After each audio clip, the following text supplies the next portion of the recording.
Bienvenidos a Escritura Viva, tu espacio para el estudio bíblico. Amada Iglesia, en cada episodio profundizaremos en las Escrituras para descubrir sus enseñanzas y aplicarlas a nuestra vida diaria. Nuestro objetivo es fortalecer tu fe y conocimiento a través de reflexiones y análisis detallados de la Biblia. Queremos que te unas a nosotros en este viaje espiritual y descubre cómo la palabra de Dios puede guiarte y transformarte. Comencemos con el estudio. Bienvenidos todos. Seguimos en este estudio bíblico de Tesalonicenses. Estamos en la primera carta y ahora vamos al capítulo número 2. Vamos leyendo desde el versículo 1 en adelante. Dice: porque vosotros mismos sabéis, hermanos, que nuestra visita a vosotros no resultó vana, pues habiendo antes padecido y sido ultrajados en Filipos, como sabéis, tuvimos de nuevo en nuestro Dios para anunciaros el Evangelio de Dios en medio de gran oposición. Los misioneros de Tesalónica, ellos demuestran que son los auténticos ministros del Evangelio. Su defensa de su integridad como misioneros con respecto a su misión hace esta defensa de Pablo. Hace una distinción de los misioneros a diferencia de los charlatanes, y tal vez en especial hace esta defensa refiriéndose a los filósofos de una escuela que es llamada en ese tiempo la escuela cínica, o quizás también de los falsos profetas judíos, que más adelante los nombra en el versículo 14, los nombra como sus compatriotas. Si nos adentramos un poco más para saber ¿qué es la escuela cínica? La escuela cínica es una corriente filosófica que surgió en la antigua Grecia del siglo IV a.C., fundada por Antístenes, y su discípulo más famoso fue Diógenes. ¿Les suena conocido? Bueno, estos eran conocidos en su tiempo por un estilo de vida bastante austera y su crítica a las convenciones sociales y culturales de su tiempo. ¿Cuáles eran estos principios que ellos tenían como corriente filosófica? Tenían como principio una vida simple y natural, una autosuficiencia o autarquía, una crítica a las convenciones sociales como el cuestionamiento hacia las normas, una actitud provocativa y desafiante hacia la autoridad. Tenían como principios la virtud y buscar la sabiduría, y también lo que es el cosmopolitismo. A Pablo lo acusaban de no ser sincero. Esa era la acusación que mayormente recibía Pablo, porque en realidad lo acusaban de que a él solamente le interesaba y únicamente el recabar elogios y dinero de los demás. Y esa es la acusación que decían las personas, que, que Pablo en realidad su intención era solamente algo de él y no tenía ninguna virtud en lo que estaba haciendo. Y Pablo presenta varios argumentos en estos primeros versículos que defienden su integridad y la de sus compañeros misioneros. Y cuando Pablo dice que no resultó vana, está refiriéndose a que es sin contenido. O sea, vano significa que no es que esté vacío, sino que tiene resultados. Pablo está diciendo: lo que yo estoy predicando, lo que yo estoy anunciando, tiene un resultado y no está falto de contenido. El resultado del ministerio de Pablo en Tesalónica era una iglesia llena de vida, que se reproducía con rapidez, que creció y que prosperó. Pero Pablo defiende en este versículo, que es el versículo 1, sus motivos honestos durante su visita anterior. Cuando el versículo 2 dice que fueron ultrajados en Filipos, está refiriéndose a los insultos que recibieron en su visita. Lo podemos lo podemos ver en Hechos 16, del versículo 13 al 39. Y ahí en realidad los misioneros, por predicar el Evangelio, fueron golpeados, fueron encarcelados. Y la verdad es que si lo traducimos a nuestra actualidad, fueron vulnerados sus derechos como ciudadanos. Vámonos al versículo 3. Dice: porque nuestra exhortación no procedió de error, ni de impureza, ni fue por engaño. Aquí los misioneros predican el mensaje auténtico del Evangelio, no con métodos engañosos, no tratando de persuadirlos con filosofías de ese tiempo, sino que entregaron la palabra como corresponde y lo que es el Evangelio. Versículo 4 dice: sino que según fuimos aprobados por Dios para que se nos confiase el Evangelio, así hablamos, no como para agradar a los hombres, sino a Dios, que prueba nuestros corazones. La aprobación de Dios antes de salir a entregar el mensaje es sumamente importante. Aquí se ve el respaldo del Señor hacia Pablo y su equipo misionero.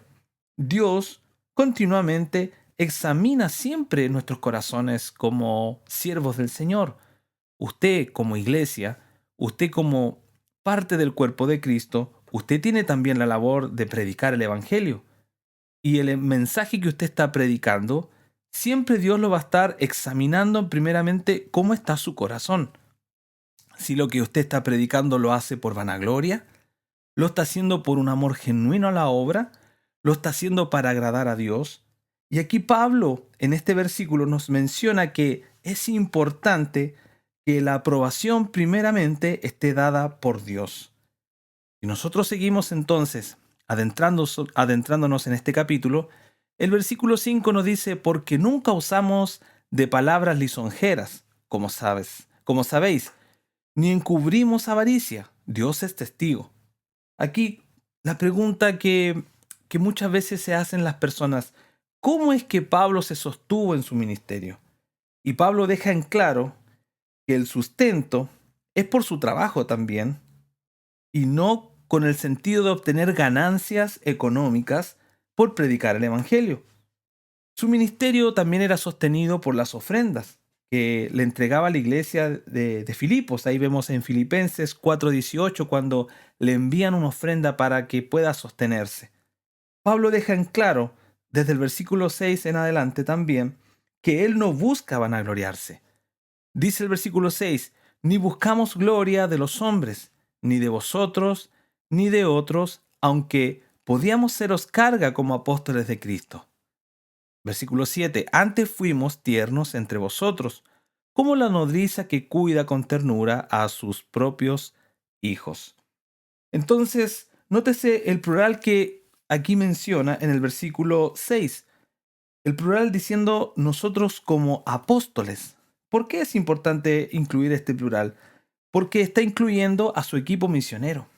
Todo aquel que es enviado a realizar el ministerio es considerado como un ministerio apostólico. Entonces Pablo está diciendo, nosotros por anunciar y por predicar, podríamos quizás ser de carga económica, pero aquí Pablo está diciendo, pero reconocemos también que está comenzando una obra y nosotros no podemos ser carga porque lo principal de todo esto es que Cristo sea predicado.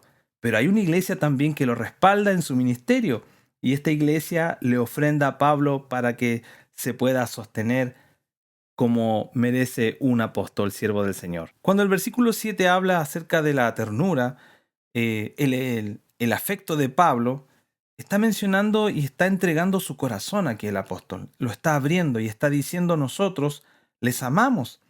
Y Pablo demuestra ese amor tierno hacia la iglesia de Tesalónica y lo menciona haciendo alusión o como ejemplo lo que es el sacrificio de una madre por sus hijos. Aquí la nueva versión internacional sigue los manuscritos que tienen el vocablo griego pioi, que significa tierno, en lugar de otros manuscritos que son más recientes, que tienen el vocablo griego nepioi, que son infantes. Se hace esta diferencia para saber de que el amor por la iglesia que Pablo sentía era un amor totalmente tierno. Y Pablo emplea las metáforas de la familia para resaltar la integridad de él, a diferencia, como ya mencionábamos, de otros filósofos que en realidad sus intereses eran totalmente egoístas. Nosotros sabemos que una madre que ama lo da todo, se sacrifica, se entrega por completo, no busca lo suyo, sino que busca agradar a su hijo. Y así Pablo se siente como un padre espiritual, se siente responsable por las nuevas almas convertidas.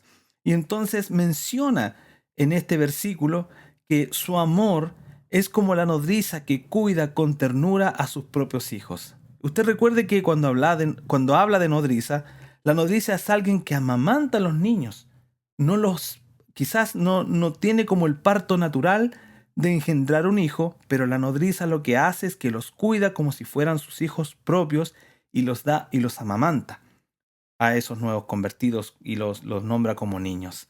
Sigamos adelante. El versículo 8 dice, tan grande es nuestro afecto por vosotros que hubiéramos querido entregaros no solo el Evangelio de Dios, sino también nuestras propias vidas, porque habéis llegado a seros muy queridos. Versículo 9, porque os acordáis, hermanos, de nuestro trabajo y fatiga, como trabajando de noche y de día, para no ser gravosos a ninguno de vosotros, os predicamos el Evangelio de Dios. Y aquí Pablo nuevamente deja en claro que su sustento viene de su trabajo de sus manos y de las ofrendas enviadas de las otras iglesias, en este caso de los filipenses. ¿Por qué hace esta diferencia? Porque él intenta dejar bien en claro de que su motivación principal no es como aquellos filósofos que buscaban elogios, ni tampoco como sus compatriotas judíos que buscaban ser aplaudidos y ser venerados, sino que deja en claro con el ejemplo lo que significa servir al Señor y seguir trabajando también. Pablo rebatía eficazmente estas acusaciones de que él predicaba solo para ganar dinero o para ganar ególatramente. Y también deja bien en claro la importancia de trabajar y les da un mensaje con su ejemplo a no ser holgazanes. El versículo 10 dice, vosotros sois testigos y Dios también de cuán santa, justa e irreprensiblemente nos comportamos con vosotros los creyentes. Así también sabéis de qué modo, como el Padre a sus hijos, exhortábamos y consolábamos a cada uno de vosotros, y os encargábamos que anduvieseis como es digno de Dios, que os llamó a su reino y gloria. Aquí desde el versículo 10 en adelante, Pablo insiste en que los misioneros son íntegros. Por eso es que recalca diciendo que la labor es santa, justa e irreprensible, dejando bien en claro que su conducta decía y iba a la par con las intenciones del corazón de los misioneros. Amén. Entonces es importante entender de que Pablo, con su ejemplo y con sus palabras, les dice a todos sus críticos que la labor misionera es genuina por el llamado que él tiene de parte de Dios. Y aquí en el versículo 12 dice, os encargábamos que anduvieseis como es digno de Dios, que os llamó a su reino y gloria. Aquí ya Pablo se está adentrando uno de los propósitos de esta carta, que es la esfera de la salvación. Aquí lo importante es que la salvación comienza desde el momento en que Cristo llega a tu vida y culmina en el esplendor del cielo. Por eso es que nombra la gloria, el reino de Dios. El reino comienza desde el momento en que tú te entregas a Cristo. Allí tú eres ciudadano del reino de Dios. Y por eso es que le dice, tienes que comportarte como un miembro del reino de Dios. Versículo 13. Por lo cual, también nosotros sin cesar damos gracias a Dios de que cuando recibisteis la palabra de Dios que oísteis de nosotros, la recibisteis no como palabra de hombres, sino según es en verdad la palabra de Dios, la cual actúa en vosotros los creyentes. Pablo y sus misioneros son colaboradores de Dios, que Dios habla a través de ellos, de quienes Dios quiere y usa para hablar. Ahora, cuando dice que es realmente la palabra de Dios, ¿para qué nos sirve la palabra de Dios? Esa es una pregunta que nosotros tenemos que saber responder, porque si nosotros instamos a los demás a estudiar la palabra de Dios, a nutrirnos de la palabra de Dios, entonces la palabra de Dios, ¿para qué sirve? ¿Para qué es eficaz? Entonces, la obra eficaz de la palabra de Dios incluye la salvación, incluye enseñanza, incluye adiestramiento, guía, consejo, vitalidad, restauración, nos da advertencia, nos entrega también recompensas, la santificación, la liberación, el enriquecimiento, la protección, nos da fortaleza, nos da sabiduría, nos da gozo y nos da prosperidad. La palabra de Dios es totalmente eficaz en la vida de aquel que busca a Dios por medio de la palabra. Sigamos. Dice el versículo 14, porque vosotros, hermanos, vinisteis a ser imitadores de las iglesias de Dios en Cristo Jesús que están en Judea, pues habéis padecido de los que de vuestra propia nación las mismas cosas que ellas padecieron de los judíos. ¿A qué se está refiriendo? Se está refiriendo de que así como nació la iglesia en Judea, de los primeros cristianos, la primera iglesia, la iglesia primitiva, nació de los apóstoles de Jesucristo, así la iglesia que está naciendo en un lugar que no es judío, en un lugar que son personas no judías, no de Israel, ¿cierto? Está naciendo allí con la misma autenticidad de la obra de Cristo que fue en Judea, así también en cualquier otro lugar. Recuerde que el ministerio de Pablo es un llamado hacia los gentiles y le está diciendo, ustedes son también iglesia, ustedes son también cuerpo de Cristo, ustedes no son menos ni son más, son igual de genuinas que la iglesia de Judea. Y siguen también lo que significa ser iglesia, un modelo, ¿cierto?, de cómo se debe servir a Dios y también cómo se debe padecer por Dios. El versículo 15 dice, los cuales mataron al Señor Jesús y a sus propios profetas, y a nosotros nos expulsaron, y no agradan a Dios, y se oponen a todos los hombres. Aquí el versículo 15 y siguiendo el 16 dice, impidiéndonos hablar a los gentiles para que éstos se salven. Así colman ellos también la medida de sus pecados, pues vino sobre ellos la ira hasta el extremo.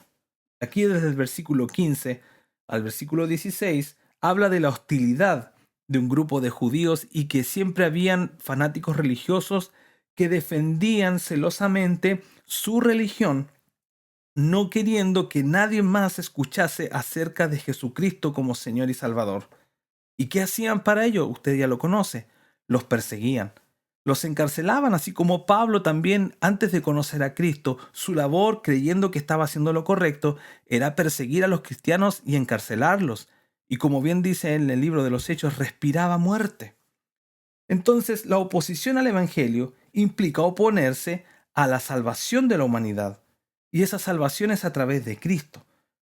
Y los judíos, que eran una autoridad religiosa, fueron los que idearon todo esto. ¿Para qué? Para, desde el comienzo, como dice, mataron al Señor Jesús, porque ellos orquestaron todo para que se cumpliesen las profecías, para que Cristo fuese condenado y crucificado. Entonces, la ceguera espiritual que tiene el ser religiosos no te permite ver la obra de Dios. Y ese es el cuidado que nosotros tenemos que tener como iglesia. Nosotros tenemos que tener nuestra mirada siempre puesta en Cristo, en las cosas del Señor, y no conformarnos con vivir religiosamente, porque religiosamente, mis queridos, lo vive cualquiera. Cualquiera puede optar por una religión y vivirla a la manera que le tinque vivirla, de la manera que quiera vivirla. Pero Cristo nos enseña que si nosotros estamos en Él, que Él es la vid verdadera, nosotros podemos estar seguros de caminar en la verdad, en la justicia y caminar hacia lo que es la voluntad de Dios. Los judíos, ciegos por su religiosidad, no entendieron el tiempo y no entendieron a quién estaban crucificando. Y así también lo hicieron en el pasado, matando a los profetas. Y así también lo estaban haciendo con la iglesia que se estaba levantando, persiguiéndola y haciendo oposición para que no se predicase el evangelio. Usted tiene que entender de que nosotros somos llamados a predicar aún en el tiempo que estamos, más de 2000 años después de la obra de Cristo Redentora en la cruz y la victoria de la cruz. Nosotros seguiremos predicando y seguirá pasando esto mismo. Oposición. Satanás seguirá oponiéndose para que muchas almas no lleguen a escuchar el mensaje de salvación. Y tenemos que tener algo en cuidado. Nosotros no se trata simplemente de hablar, se trata de primeramente ser aprobados por Dios en su presencia, en la intimidad, para llevar el mensaje con gracia, para llevar el mensaje con poder. Usted tiene que siempre estar pensando, yo debo predicar a Cristo Jesús que murió y resucitó. Esa es nuestra predicación, a Cristo que murió y resucitó, y que Él tiene todo el poder para salvar a todo aquel que Él quiera. Amén. Cuando este versículo, ya el versículo 16, habla de la ira, porque dice, pues vino sobre ellos la ira hasta el extremo. La última parte del versículo 16. Aquí los teólogos hablan acerca de que lo más probable que se acerca a la ira de Dios tiene que ver con sucesos históricos que ya pasaron. Y habla acerca del hambre que hubo en Judea en el año 46 después de Cristo. Usted puede leer Hechos 11:28. También se refiere a la expulsión de los judíos de Roma en el año 49 después de Cristo, Hechos 18:2, y también la revuelta de Jerusalén en el año 49 después de Cristo. Y ahí hubieron y muchas muertes, miles de muertes, y eso es producto de la ceguera espiritual. Siempre que hay ceguera espiritual no hay prosperidad, no hay vida, sino que hay condenación. Sigamos. Versículo 17. Pero nosotros, hermanos, separados de vosotros por un poco de tiempo, de vista, pero no de corazón, tanto más procuramos con mucho deseo ver vuestro rostro. Aquí Pablo hace alusión de la separación de los creyentes producto de la constante persecución que ellos tenían. No era fácil predicar en el lugar donde estaban. Era una constante, era como una gotera de persecución que estaba constantemente llegando hacia ellos. Entonces Pablo les escribe, por un tiempo estamos siendo separados, pero quiero que sepan que el amor que yo les tengo hacia ustedes es un amor genuino, es un amor de padre a hijo. Entonces, es importante que nosotros podamos tener este tipo de relaciones con nuestros hermanos. Usted tiene que tener claridad de que cuando usted le predica a Cristo a alguien y esa persona se convierte, usted pasa a tener una paternidad espiritual sobre esa persona. Porque esa persona conoció a Cristo a través de la predicación del mensaje y usted tiene la gran oportunidad de saber lo que significa amar y cuidar al nuevo convertido, así como Pablo le ponía un énfasis tan importante a este cuidado de los nuevos creyentes. Los tesalonicenses habían quedado huérfanos de la paternidad espiritual de Pablo, pero vemos que Pablo le dice que por un tiempo es de esa manera. Del versículo 18 dice, por lo cual quisimos ir a vosotros, yo Pablo ciertamente una y otra vez, pero Satanás nos estorbó. Aquí cuando Pablo habla de Satanás, se está refiriendo al vocablo hebreo el acusador.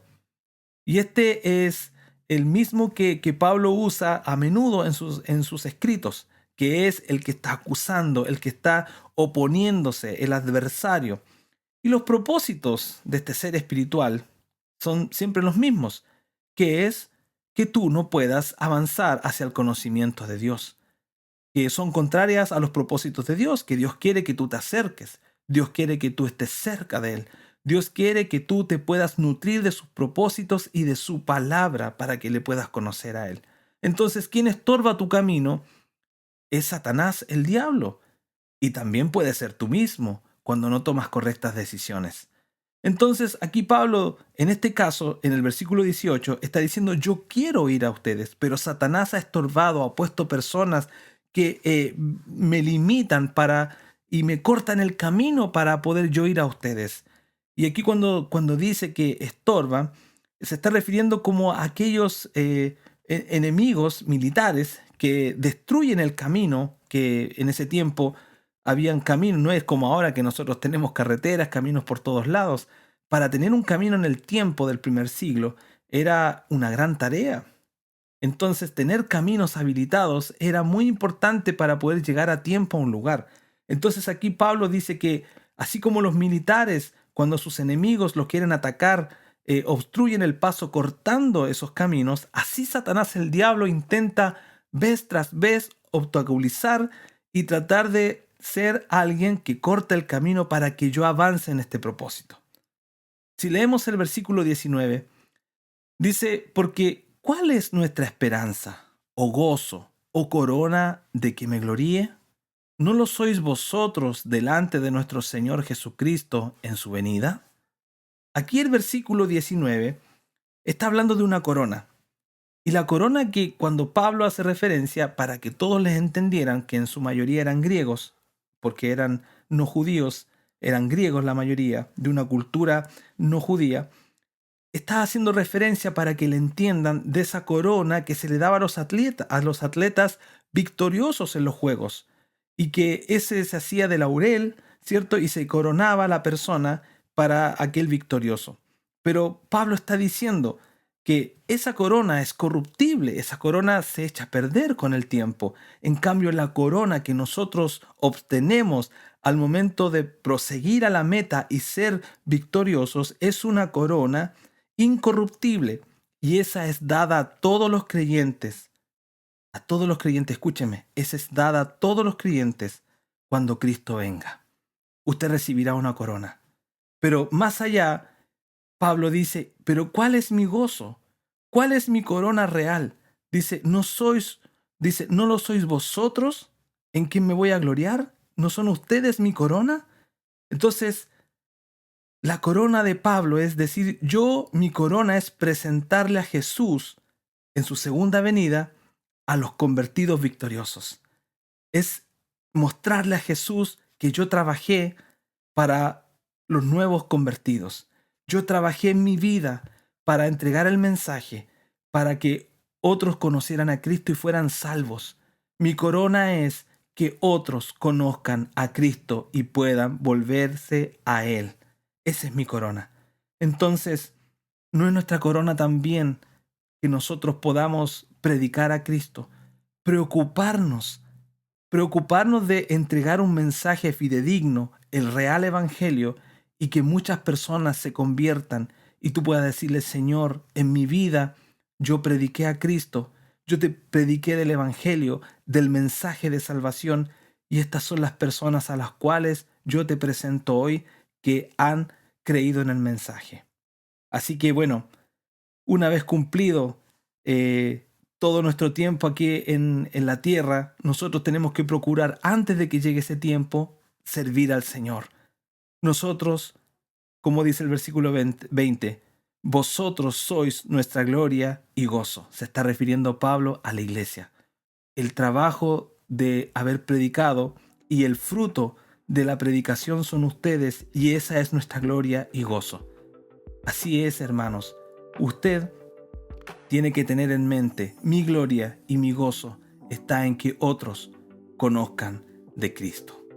Hermanos, llegamos hasta el final de este capítulo 2 de Tesalonicenses y quiero que tú puedas ser bendecido con este estudio de la palabra. Nos vemos en un próximo capítulo. Que el Señor les bendiga.